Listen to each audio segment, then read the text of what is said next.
नमस्कारः। अद्य संस्कृतदिवसस्य समारोपसमारोहे अस्माकं मध्ये विराजमानाः सन्ति मान्याः श्रीमन्तः श्रीराजेश्वरसिंहवर्याः। एते राजस्वमण्डलस्य अजयमेरुस्थस्य इदानीम् अध्यक्षाः सन्ति। संस्कृत दिवस समारोह जो कि विगत एक सप्ताह से हम लोगों के यहाँ चल रहा है और यह समारोह संस्कृत शिक्षा विभाग राजस्थान, जगतगुरु रामानंदाचार्य राजस्थान संस्कृत विश्वविद्यालय जयपुर तथा राजस्थान संस्कृत अकादमी के संयुक्त तत्वावधान में अनेक विद्वानों ने संस्कृत भाषा, संस्कृत साहित्य और संस्कृत की आवश्यकता को लेकर के हमें अपने महत्वपूर्ण विचारों से अवगत करवाया है। आज संस्कृत सप्ताह समारोह के इस समापन समारोह में हमारे साथ हैं अजमेर स्थित राजस्व मंडल के अध्यक्ष, भारतीय प्रशासनिक सेवा के वरिष्ठ अधिकारी, जाने माने चिंतक, लेखक श्री राजेश्वर सिंह जी। मैं आपका कार्यक्रम में बहुत बहुत स्वागत करता हूं। नमस्कार। क्योंकि आपकी छवि उन लोगों में है पूरे देश में जो साहित्य और खासकर भारतीय साहित्य, भारतीय चेतना को कहते हैं, लिखते हैं और लोगों को उसकी प्रेरणा देते हैं। और मुझे लगता है कि कदाचित निर्विवाद रूप से संस्कृत भाषा भारतीय साहित्य, भारतीय चिंतन, भारतीय अध्यात्म की एक आधार भाषा है। तो यदि मैं यहीं से प्रश्न शुरू करूं कि आपको लगता है सर कि संस्कृत की उपयोगिता आज भी बनी हुई है? देखिए, ऐसा है कि संस्कृत जो है वो जो भारतवर्ष है उसकी अस्मिता की प्रतीक है। बिना संस्कृत के जो भारतवर्ष का इतिहास है, दर्शन है, संस्कृति है, कला है, अध्यात्म है, चिंतन है, उसकी कल्पना ही नहीं की जा सकती है जी। अगर आपको भारत को समझना है तो हमें ये देखना पड़ेगा कि हिंदुस्तान में जो पूरी दुनिया में भारत की पहचान किस रूप में है जी। तो वो पहचान एक धार्मिक समुदाय और राष्ट्र के रूप में है, एक आध्यात्मिक राष्ट्र के रूप में है जी, और एक सांस्कृतिक दृष्टि से संपन्न राष्ट्र के रूप में है जी। और इस सब की जो पृष्ठभूमि या आधार भूमि या भाव भूमि का निर्माण वो संस्कृत करती है जी। सारे दुनिया से जो पर्यटक हिंदुस्तान में आते हैं तो वो यहाँ क्या देखने के लिए आते हैं? यहाँ के जो प्राचीन स्मारक हैं, मठ हैं, मंदिर हैं, किले हैं, वो देखने के लिए आते हैं जी।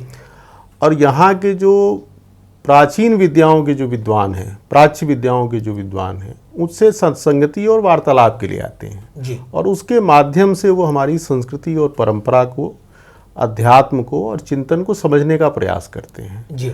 तो अगर संस्कृत को निकाल दिया जाए, भारत से यदि संस्कृत को हटा निकाल के बात दिया की जाए जी, तो फिर भारत का कोई अस्तित्व ही नहीं है जी। भारत की जो पूरी अस्मिता है जी, वो एकमात्र, अगर संस्कृत और एक हम तमिल को ले सकते हैं, इन दो भाषाओं को अपन मिला लें तो हमारा जो पूरा इतिहास, पूरी परंपरा, पूरी संस्कृति, पूरा चिंतन, पूरी आध्यात्मिकता, सब कुछ इसमें प्रतिबिंबित होती है। तो मैं तो ये मानता हूं कि जो भारत का अस्तित्व है एक राष्ट्र के रूप में, एक भौगोलिक इकाई के रूप में, एक समुदाय के रूप में, वो पूरी तरह से संस्कृत और उसका जो विपुल वांग्मय है उसके ऊपर निर्भर है और आधारित है जी। लेकिन मैं एक बात आपकी बात से जोड़ के जानना चाहता हूँ। अभी आपने कहा कि पाश्चात्य लोग, ये जो विदेशी हैं, वे लोग भारत आते हैं और भारत आकर के प्रभावित होते हैं भारत की अध्यात्म संपदा से, जिसका आधार निर्विवाद रूप से संस्कृत भाषा है। लेकिन सर, दो तरीके की चीज़ें यहाँ मैं आपसे जानना चाहता हूँ, जिसमें एक बात है कि एक तो विदेशी भारत से प्रभावित होकर के भारत में आ रहे हैं, वहीं दूसरी ओर ये मैं बहुत ही दुखद आश्चर्य के साथ इस बात पे मैं आपके कमेंट लेना चाहूँगा कि क्या कारण है कि खुद भारत में स्थिति अब बहुत अच्छी नहीं है। इस पे आपका क्या मानना है? नहीं, मैं इससे सहमत नहीं हूँ। देखिए, ऐसा है कि जो विदेशी आ रहे हैं उनका आकर्षण है और वो स्वाभाविक है, क्योंकि वो भोग से उबे हुए लोग हैं, और जब आदमी भोग से उबता है तो वो त्याग की तरफ जाता है। हम लोगों का जो दर्शन है या जो परंपरा है वो निवृत्त मार्गी है। तो जो प्रवृत्त मार्गी लोग हैं, जो प्रवृत्ति से उब जाते हैं तो इधर आते हैं, वो स्वाभाविक प्रक्रिया है।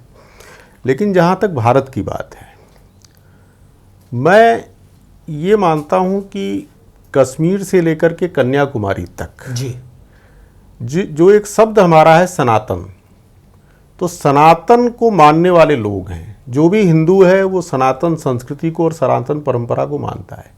वो सनातन अगर हम एक वाक्य में स्पष्ट करें तो वो मनुष्य के साथ, मनुष्य का प्रकृति के साथ समन्वय, सहयोग, सामंजस्य और सामरस्य, इसी को हम सनातन कहते हैं। हम प्रकृति के साथ जिए, उसके साथ एक आनंदपूर्ण सहअस्तित्व में जिए, यही सनातन है।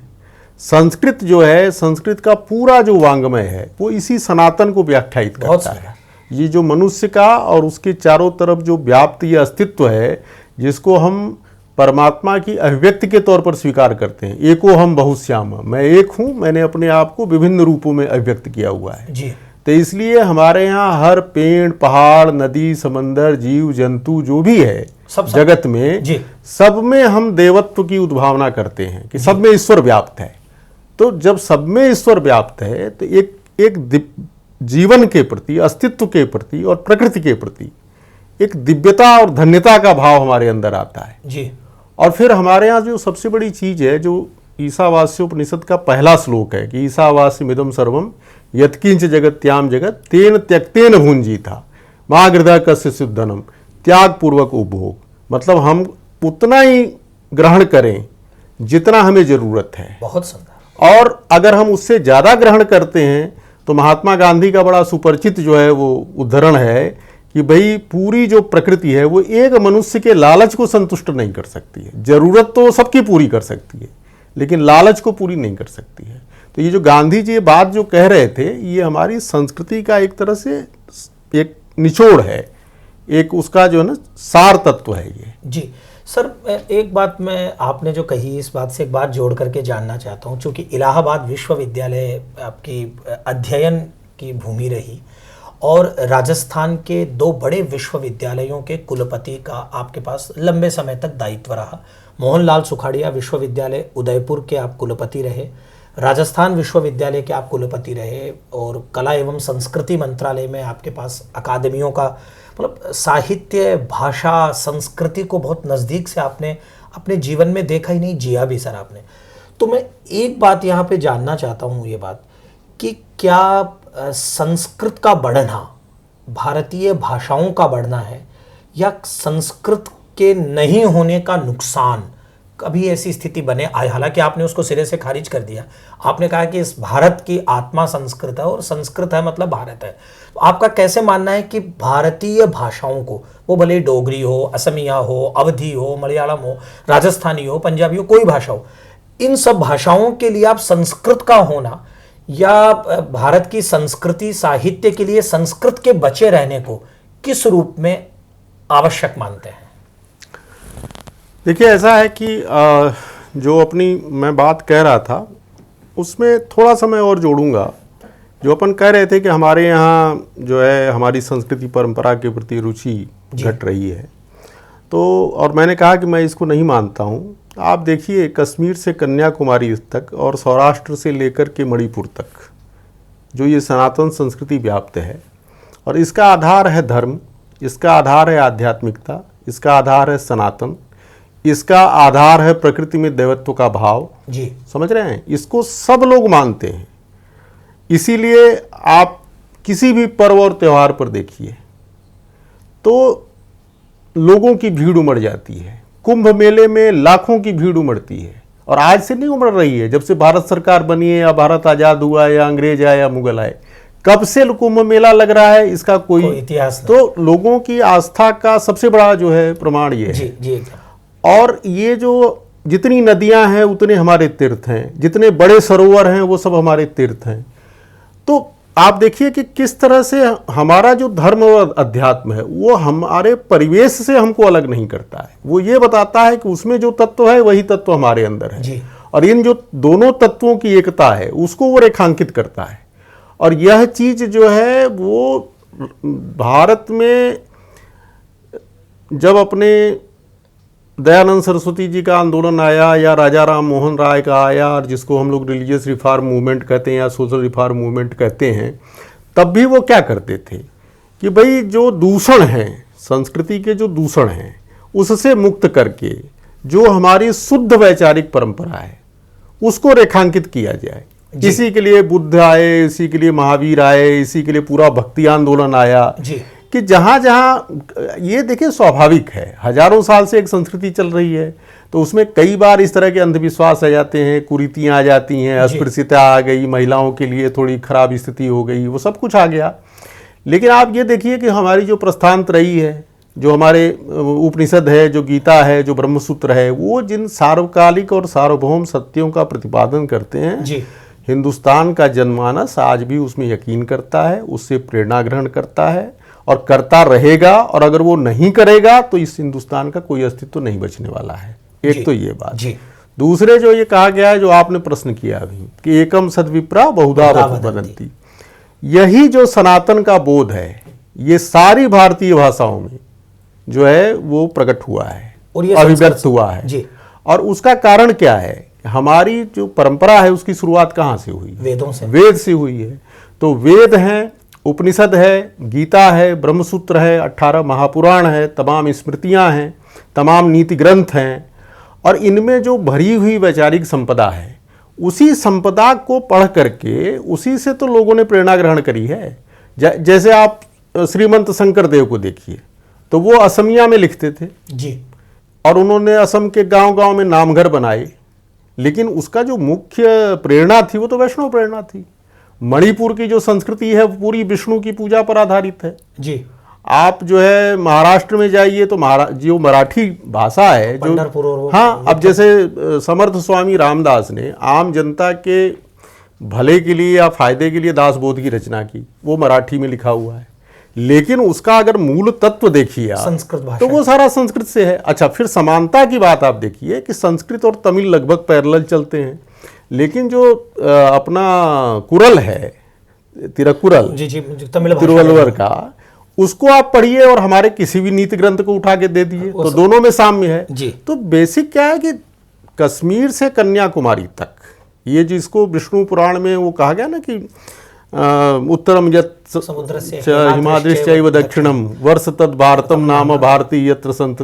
तो हमको ये देखना है कि ये पूरा भूभाग, इसकी आदर्श की अवधारणा एक है, इसकी राजपुरुष की अवधारणा एक है, इसका नीति सिद्धांत मूल्य व्यवहार के नियम लोक व्यवहार के सिद्धांत, ये सब कुछ एक है। नेता कैसा होना चाहिए? भगवान राम है तो भगवान राम को जब भी हम कहते हैं कि साहब नायक ऐसा होना चाहिए जो सबको साथ लेकर के चल सके, उसमें सील हो, उसमें शक्ति हो, उसमें सौंदर्य हो, वो धीरोदात्त हो, उसमें धैर्य भी हो, उसमें उदात्तता हो। तो ये जब चीज है तो ये राम का जो गुण है ये कश्मीर में भी समादृत है, असम में भी समादृत है, केरला में भी समादृत है, गुजरात में भी समादृत है। ये राम कृष्ण और शिव, जैसे वो एक श्लोक है ना जिसमें हिंदुस्तान की 7 नदियों की प्रार्थना की गई, जलेस्मिन सन्नदी कुरु, गंगे च यमुना चैव गोदावरी सरस्वती नर्मदे सिंधु कावेरी। तो इसमें आप देखिए ये सारी जो नदियां हैं उत्तर से लेके दक्षिण तक, पश्चिम से लेके पूर्व तक व्याप्त हैं। तो आप ये देखिए कि यह संस्कृत जो है ना, ये केवल भाषा नहीं है, ये हिंदुस्तान की जो राष्ट्रीय एकता, अखंडता और एकात्मता, उसको प्रतिष्ठित करने वाली भाषा है, उसको रेखांकित करने वाली भाषा है। तो इस रूप में इसको मान्यता मिलनी चाहिए जी। मैं सर आपकी बात को थोड़ा सा, इसमें मेरा एक सवाल है, और वो सवाल इस रूप में है कि आपने फरमाया कि संस्कृत में जब वो नदियों की भी बात करता है संस्कृत का ऋषि, तो वह इस रूप में करता है कि वह कश्मीर से लेकर कन्याकुमारी तक पूरे भारत में वो कहीं भेद नहीं करता। उसके लिए पूरा भारत एक यत्र विश्वम भवत्येक नीडम, ऋग्वेद का जो वाक्य। मैं एक बात आपसे और जानना चाहता हूँ सर इसमें कि यदा कदा, मुझे हो सकता है आपको मेरा सवाल थोड़ा लगे, जब कभी संस्कृत विरोध की बातें उठती है या संस्कृत साहित्य की अवमानना की बात उठती है, तो आप कैसा महसूस करते हैं और आप क्या कहें उस बात के ऊपर, जब लोग कहते हैं कि संस्कृत के अध्ययन अध्यापन की अब कोई आवश्यकता नहीं रह गई है, जबकि चारों तरफ अंग्रेजी छाई हुई है, या मातृभाषा में भी जब पढ़ाने की बात होती है तो संस्कृत की बेटियों की बात होती है, संस्कृत के पड़ोस की बात होती है, संस्कृत की बात नहीं होती। तो आप चूंकि सर एक निर्णायक स्थिति में हैं, प्रशासनिक सेवा के अधिकारी हैं, आपको तमाम जगह अपनी बात को, तो कैसा आपको लगता है कि संस्कृत के लिए क्या किया जा सकता है? देखिए, ऐसा है कि जो भी ज्ञान और विज्ञान है उसका कंटेंट जो होता है, जो विषय वस्तु होती है, वो महत्वपूर्ण होती है। भोजन महत्वपूर्ण होता है, उसका पात्र महत्वपूर्ण नहीं होता है। अंग्रेजी में कह देने से कोई बात इम्पॉर्टेंट नहीं हो जाती है या वैल्यूएबल नहीं हो जाती है, मूल्यवान नहीं हो जाती है। आप उसको, हम तो ये भी कहते हैं कि अगर लोक भाषा में भी है, पूरी रामचरितमानस अवधि में लिखी हुई है, लेकिन उसमें सारे सार्वकालिक और सार्वभौम सत्यों का प्रतिपादन है और अंतर्राष्ट्रीय स्तर पर जो है वो समादृत ग्रंथ है। तो भाषा तो चाहे कोई भी हो, वो चाहे क्लासिकल लैंग्वेज हो और चाहे वो लोक भाषा हो, ठीक है, अगर वो जो ज्ञान और विज्ञान के मूल तत्वों का वहन करती है, और सारी भाषाएं करती हैं और कर सकती हैं, ठीक है। हमारे यहाँ विद्यानिवास मिश्र जी ने इस पर बहुत अच्छा काम किया है, जिसमें उन्होंने कहा कि जो शास्त्रीय परंपरा कहती है वही लोक की परंपरा कहती है। क्या बात है, जो शास्त्रीय आख्यानों में जो बातें आई हैं, जो ज्ञान की बातें, नीति की बातें, वही बातें जो है वो लौकिक आख्यानों में भी आई हुई हैं। तो भाषा तो कोई भी हो, जिसको हम बोली कहते हैं, इवन जैसे हमारी राजस्थानी भाषा है, डायलेक्ट जो, हाँ, तो अब राजस्थानी में भी आपको इतना विपुल साहित्य मिलेगा, ऐसी लोकोक्तियां मिलेंगी, ऐसे लोकाख्यान मिलेंगे जो मतलब बिल्कुल वेद और उपनिषद की बराबरी के वो लोकाख्यान। इनके बीच संस्कृत को बढ़ाने के लिए क्या तर्क और तथ्य हैं? देखिए, संस्कृत का क्या है कि मूल बात यह है कि जो लोग ये कहते हैं कि इसकी पढ़ाई नहीं होनी चाहिए, तो अब उनके बारे में अब मैं क्या कहूँ, ये एक तरह से वैचारिक दरिद्रता की बात है। ये तो मूल बात ये है कि जो आधुनिक प्रबंधन में जो चीज़ें आई हैं, ठीक है, जैसे आप आधुनिक प्रबंधन के सूत्र क्या हैं कि भाई आपको जो है लक्ष्य निर्धारित करना चाहिए, उसकी समरनीति बनानी चाहिए, उसका इम्प्लीमेंटेशन करना चाहिए, उसकी मॉनिटरिंग करनी चाहिए।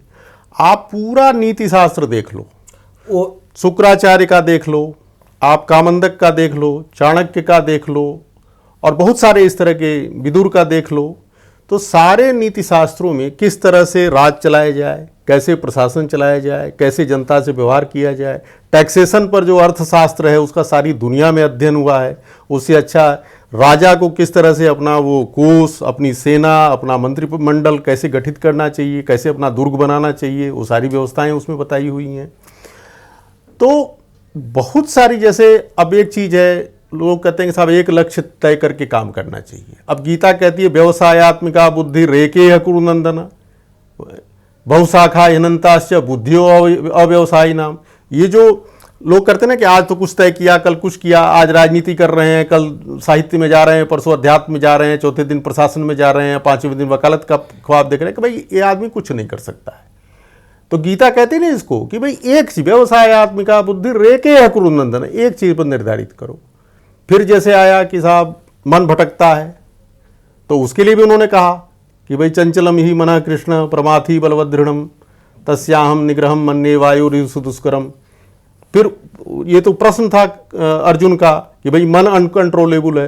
कृष्ण ने जवाब दिया वैराग अभ्यासेन तु कौन्तेय वैराग्येण च गृह्यते, कि बार बार जो करने लायक काम है उसमें मन लगाने से, और जो नहीं करने लायक है, अकरणीय है, उससे मन हटाने से जो है वो आदमी अपने मन को नियंत्रण में कर सकता है। तो बिना सेल्फ कंट्रोल के, बिना सेल्फ डिसिप्लिन के, तो अब इसी बात को अगर कोई मॉडर्न मैनेजमेंट का आदमी कह देगा तो उसको तो कह देंगे कि बहुत बड़ा वो ज्ञानवारिधि है, बहुत बड़ा महापंडित है, और उसको अगर हमारे संस्कृति ग्रंथ कहेंगे तो कहेंगे ये तो पोंगा पंथ है, ये तो पुरानी बातें हैं। तो ये तो घृणित बातें हैं, इनका कोई मायने मतलब नहीं है।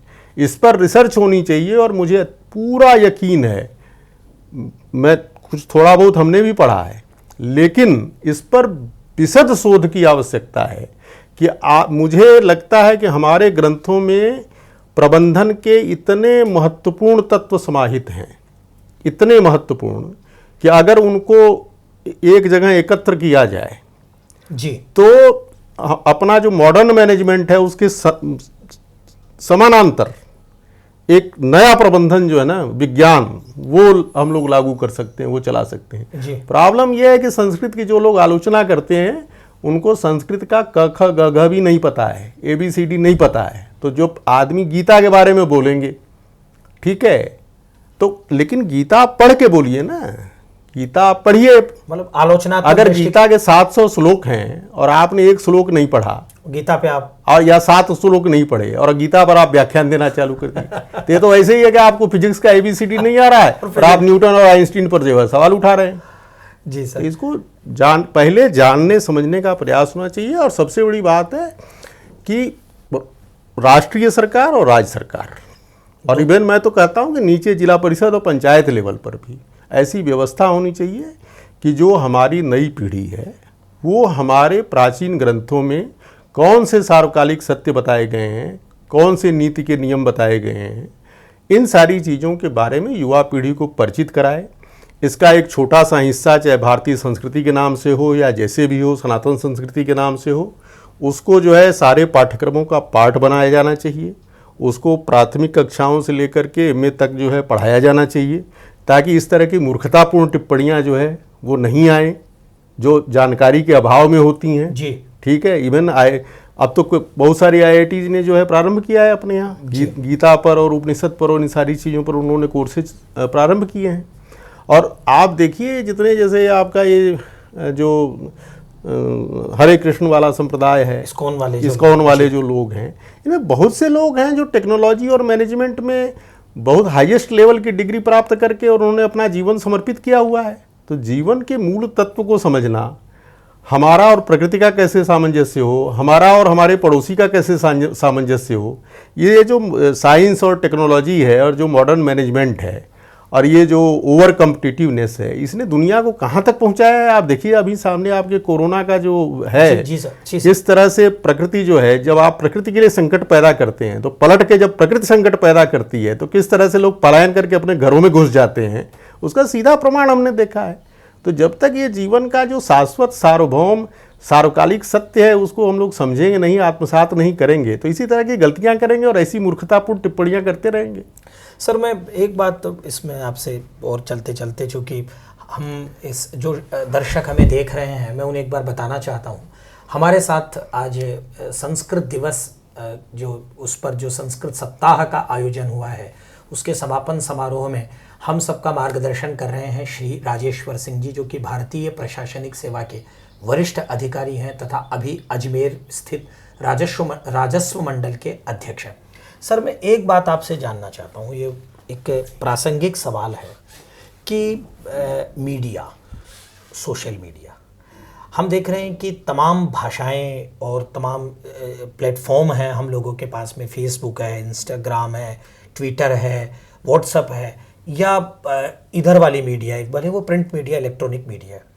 क्या आपको लगता है कि इसके माध्यम से, इस मीडिया के माध्यम से संस्कृत को आगे बढ़ाने के प्रयास किए जाने चाहिए? देखिए, संस्कृत में जो सबसे बड़ा जो दायित्व है संस्कृत के विद्वानों का, कुछ लोग कहते हैं कि साहब सरकार, समाज, मैं इसको नहीं मानता। सबसे बड़ा दायित्व है संस्कृत के विद्वानों का। संस्कृत के विद्वान जो है वो अगर समाज से अलग रहेंगे और वो अपनी विद्वत्ता को लोगों तक नहीं पहुंचाएंगे, अपने ज्ञान को लोगों तक नहीं पहुंचाएंगे, ठीक है। मैं आपको गोस्वामी तुलसीदास जी का उदाहरण देता हूँ। श्री रामचरितमानस में बहुत से श्लोक आए हैं जिनकी गुणवत्ता जो है वो असंदिग्ध है। क्या बात, वो किसी भी जो संस्कृत का महान पंडित है और महान कवि है, उसके प्रणयन और उसकी जो है ना रचना के बराबर वो होता है। बिल्कुल ठीक है। शुरुआत में जितने ये आपके मंगलाचरण वगैरह के जो उनके श्लोक हैं जी, इसके, और संस्कृत का इतना विशद और विराट और विपुल ज्ञान होने के बावजूद उन्होंने लोक भाषा में अपनी बात कही ताकि ज़रा ज़रा लोगों तक अपनी बात पहुंच जाए। विद्यानिवास जी इतने बड़े विद्वान थे संस्कृत के, लेकिन उन्होंने हिंदी को चुना लिखने के लिए, और इवन उन्होंने लोक भाषाओं पर, अवधी और भोजपुरी के लोकगीतों पर काम किया है जी, और उनमें जो ऐसे महान सत्य सन्निहित हैं उन सत्यों को उजागर किया। ठीक है। तो संस्कृत के जो विद्वान हैं उनको आम जनता के बीच जाना चाहिए और सरल शब्दों में ये बताना चाहिए। एक तो होता है आप क्लासरूम में स्टडी करते हैं, लेकिन ये जो संस्कृत दिवस समारोह है ना, ये संस्कृत विश्वविद्यालय के ऑडिटोरियम में नहीं मनना चाहिए, ये रामलीला मैदान में मनना चाहिए, ये अमरूदों के बाग में मनना चाहिए, ये बड़ी जगहों पर हो जहां आम जनता की भागीदारी हो और उनको बताएं कि इस भाषा में, इस साहित्य में, इस संस्कृति में, इस वांग्मय में कौन से विपुल सत्य सन्निहित हैं। मैंने कहा कि वही सत्य है जो हम लोक भाषा में भी कहते हैं और हम शास्त्रीय भाषा में भी कहते हैं। हम बताएं तो एक वैचारिक जो साम्य है, जो एक रूपता है, और जो मैंने कहा ना कि कश्मीर से कन्याकुमारी तक जो भारतीय है वो एक तरह से सोचता है, चाहे वो डोगरी भाषा में लिखे, चाहे मलयालम में लिखे, लेकिन वो वही तत्व अभिव्यक्त करता है जो संस्कृत में आज के शताब्दियों पहले अभिव्यक्त किए हुए हैं। तो इससे क्या होता है कि सारी जो भाषाएं हैं उसमें आपस में प्रतिद्वंदिता जो अनावश्यक है वो खत्म होगी, सब एक दूसरे की सहयोगी के रूप में आगे बढ़ेंगी जी।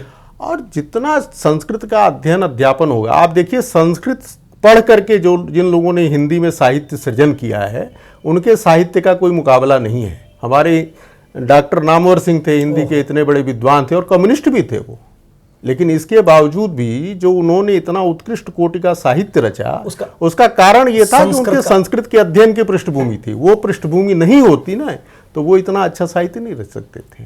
तो ये अपने एक घेरे से बाहर निकल करके आम जनता के बीच जाना चाहिए और उसके लिए जितने भी प्रचार माध्यम हैं, सोशल मीडिया है और जितने भी प्रचार माध्यम सबका उपयोग करना चाहिए। सर, चलते चलते अंत में मैं आपसे एक प्रश्न करना चाहता हूं कि हम लोग भारत की आज़ादी का अमृत वर्ष मना रहे हैं।